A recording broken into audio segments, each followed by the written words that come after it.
Hello, everyone, and welcome to the Sustainable Finance Podcast, brought to you by Ceres. I'm Paul Ellis, your host for these programs about developments in this fast-growing industry. The 2023 Wall Street Green Summit is just around the corner on March 13th and 14th. This 22nd annual anniversary event will convene in person after 2 years of COVID-induced digital formatting. 30-plus speakers across 8 summit sessions over 2 days will join sponsors and summit attendees at this Nexus of Finance and Technology Forum. In today's Sustainable Finance Podcast episode, I'm very pleased to be joined by founder and host Peter Fusaro for a sneak preview of what we can expect to learn from the leading practitioners in sustainability and how we can continue to build a sustainable finance system for the responsible investing and the changing role of business. But before I start, I want to say a few words about our sponsor. I'm thrilled to talk about the important work that Ceres is doing. Ceres is a nonprofit organization working with the most influential capital market leaders to solve the world's greatest sustainability challenges. Through their powerful networks and global collaborations of investors, companies, and nonprofits, Ceres drives action and inspires equitable market-based and policy solutions throughout the economy. To learn more, go to ceres.org/podcast. That's CERES.org/podcast. At Ceres, sustainability is the bottom line. Hello, Peter, and welcome to the Sustainable Finance Podcast. Actually, welcome back to the Sustainable Finance Podcast. Paul, it's a pleasure being here once again. Peter, good to see you. And what, and perhaps more importantly, who will we discover at the Nexus of Finance and Technology in March at the Wall Street Green Summit? Well, my focus has always been on leading practitioners who have solutions to climate change. So I was thinking about this earlier today. So I decided it's a sustainability bazaar or festival. Okay. You're going to have speakers talk about the impending regulatory issues of the SEC and ESG, but also carbon offsets, agricultural sequestration, much more on hydrogen this year, the use of waste for the closed loop systems, innovation in financial models. We have a couple of the incubators coming to speak, one the Urban Future Lab, the other New Lab over in the Brooklyn Navy Yard. Biodiversity and nature-based solutions, and last but not least, AI and sustainability. So if you want a new idea, from every 20 minutes, there'll be another speaker with a new idea. And there's 40 experts sharing their knowledge. This is not a policy-oriented conference. It's really a business-oriented conference, business solutions to climate change. That's great. Well, that was a very specific focus of what we can expect to encounter at the summit this year. And the 2023 event topics, as you were saying, range from decarbonization opportunities to all the way to harmonizing diverse ESG standards, Peter. And also, you've also touched base on the fact that the pace of change in sustainable finance and responsible investing continues to accelerate. So what kind of systemic change do you think we will see over the next 3 years? I think that the seminal event this year will be the SEC reporting on ESG. We've already passed in the U.S. transportation bill, and that's just seeing deployment of capital. And we also had the Inflation Reduction Act, really the climate bill. So being a former policymaker, it takes time for those monies to actually start percolating in the system. So we've got actually government this time around actually doing a major push on sustainability. So my focus has always been for the last 35 years on the private sector. So I'm actually seeing a lot more appetite for investment from impact investors, ESG, but also I'm starting to see sovereign wealth funds, more family offices in the space. So what my goal, my message is, there is no shortage of capital. What there is a shortage of are really good ideas that are investable and you can scale. And we're just starting to see major institutional shift in larger projects. So one-off projects aren't going to change anything on mitigating climate change and climate risk. But when you start seeing multiple opportunities manifest themselves throughout the world, this is not a US focused event. This is a global event. I'm actually quite excited that the next few years we'll see an acceleration in markets. There's now a recognition that getting to carbon neutrality by 2030 is a very heavy lift. Most corporations cannot innovate that fast. So you're going to see tremendous opportunity in the carbon markets, which we'll cover with a half a dozen speakers. And people can get upset about greenwashing, but if you can't reduce your carbon footprint, you better start buying those offsets. So there's a lot of uplift in carbon markets. ESG has been more controversial, which I think is really good, because I think it's good to have a difference of opinion. But I actually think this is going to manifest itself more in impact investing, particularly with younger people. The younger generation really is much more focused on tangible outcomes. They want to see things that work, kick the tires. And I'm talking about them sort of next gen investors. So we've actually realized that one size does not fit all, and that more people are starting to engage in sustainability programs. Now, what is lacking on the educational front, just to highlight this, there's no school for carbon markets and carbon finance. I'm mentoring a young PhD candidate at Johns Hopkins who's actually taking a course on carbon accounting. That's the first I've ever heard of at a university level. And it reminds me of 10 years ago when I was a professor at Columbia University teaching renewable energy project finance. At that time, only 2 schools in the country were offering those courses, Columbia and Yale. Now, every school has a course on renewables. I foresee this is an opportunity for academia to really engage the business community on carbon accounting, sustainability, kind of the E in ESG. It's very important, and there's really a scarcity of talent in this area. So, Peter, we've started talking about the future a little bit here. Last year, you correctly predicted a major increase in hydrogen energy capital investment during 2022. So what do you see in your sustainable finance and ESG trends crystal ball for this year? Well, my crystal ball is bigger. Basically, I think The Economist last July got it right. It's the E on ESG. And the reduction of emissions is going to come from things like green hydrogen, but also from energy efficiency, particularly in buildings. Transportation is starting to get an uplift, not just EVs, but hydrogen fuel cell vehicles. So there's a real push, and euphemistically, I'll call it decarbonization, but it's decarbonization in many manifestations: efficiency, renewables, carbon sequestration. We're going to have a speaker talk about carbon sequestration in agriculture. So we're talking about verticals of energy, food, and water, sort of my trinity of the world's largest businesses, that really need to transform themselves into sustainable enterprises. And I actually think the C-suite is starting to get the message. I think it'll come even faster as the SEC promulgates its final rules and therefore makes this material on the balance sheet. So I'm actually not just looking at one thing. Thematically, I'll call it decarbonization, and it's a big deal. We're talking about, in the energy patch, the energy transition. That's 73% of greenhouse gases being energy. About a week and a half ago, I had a discussion with a group that was using nanotechnology for concrete. People don't think about concrete, but concrete is 8% of greenhouse gases.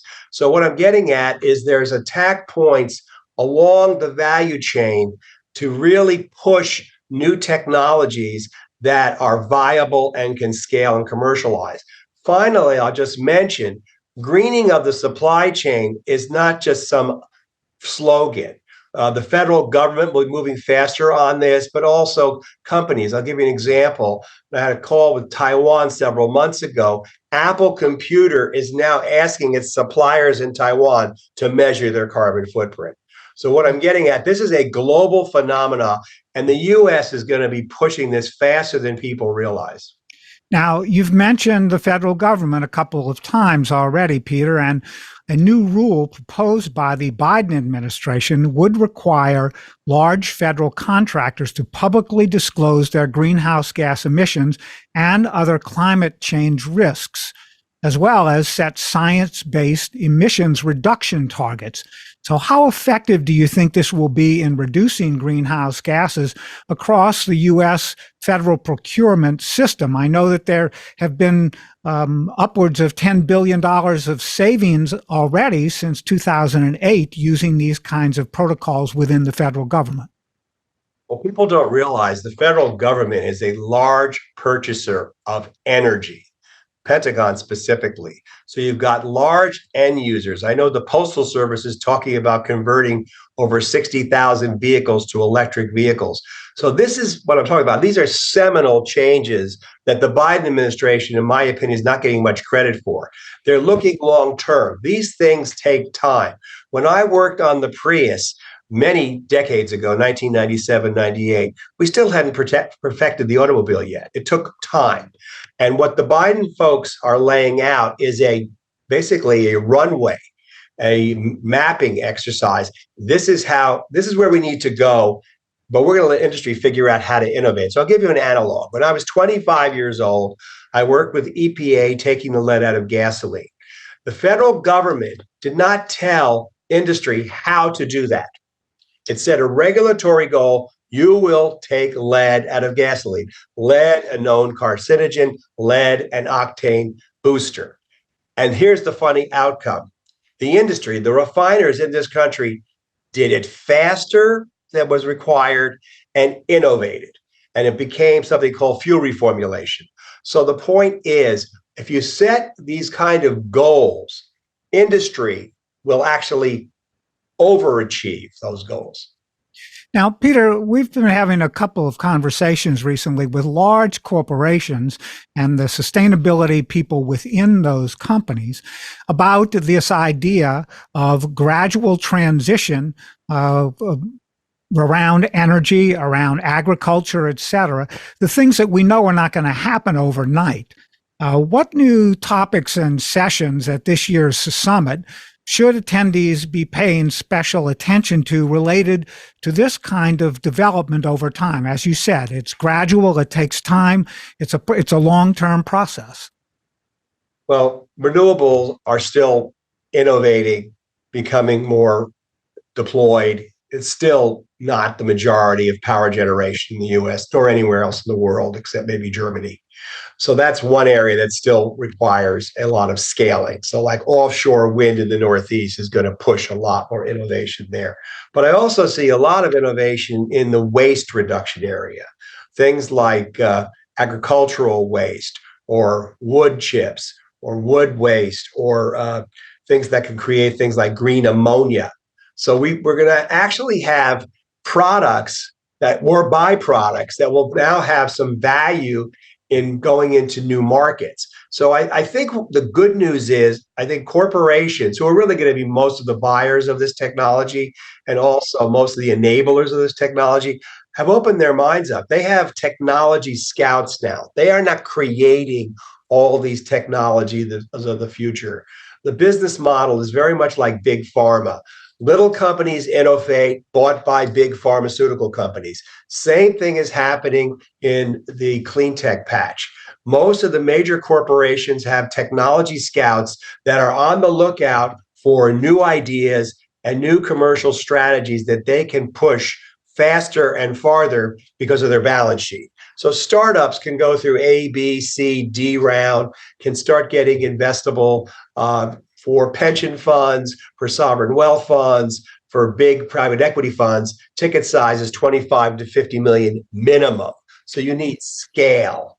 And I think this is where I think the inflection point is coming, that we need to start scaling, commercializing these technologies in a much more substantial way. So it's not, like I said before, not one size fits all. Some people are very interested in hydrogen. So we've got 3 hydrogen speakers. Some people are interested in waste reductions. We have 2 speakers there. I think AI is pretty seminal. So we have 2 speakers talking about AI and sustainability. What I'm getting at is there's a need to look at technologies that can be deployed in a sustainable way. So that's really what the focus is. Here's the solution. Here's the problem: climate change. The solution is going to be technological. Capital is, as I said, is not restrained here, even if there's a recession, this is kind of safe harbor in financial markets right now. Investors want to be in the impact world, in the ESG investing world, in the sustainable finance world. Yes, Peter, I've been in dialogue recently with a couple of companies that are in the talent procurement business. In other words, executive search firms. And what they're talking about is reviewing all of the resumes of all of the people coming out of these advanced programs from universities all over the world, so that they can essentially deploy the human talent into the companies that are now working on all of these technology strategies that we need for the future. Is that something that you're in tune with at all, or is that? Yes. Well, about 25 plus years ago, I made a decision that we weren't going to make this business economic transformation to sustainability without young people. So I've actually been quite engaged for 25 years, mentoring young men and women, mostly women for some odd reason, on sustainability. And it's very varied. Some of it's finance, some of it's technology, some of it's new business models.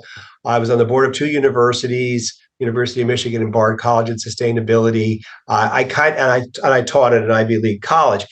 We need more people in this sector, and so the human capital right now is in demand. I noticed on LinkedIn all these jobs for sustainable this, sustainable that. So we actually have a shortage of human talent, human beings.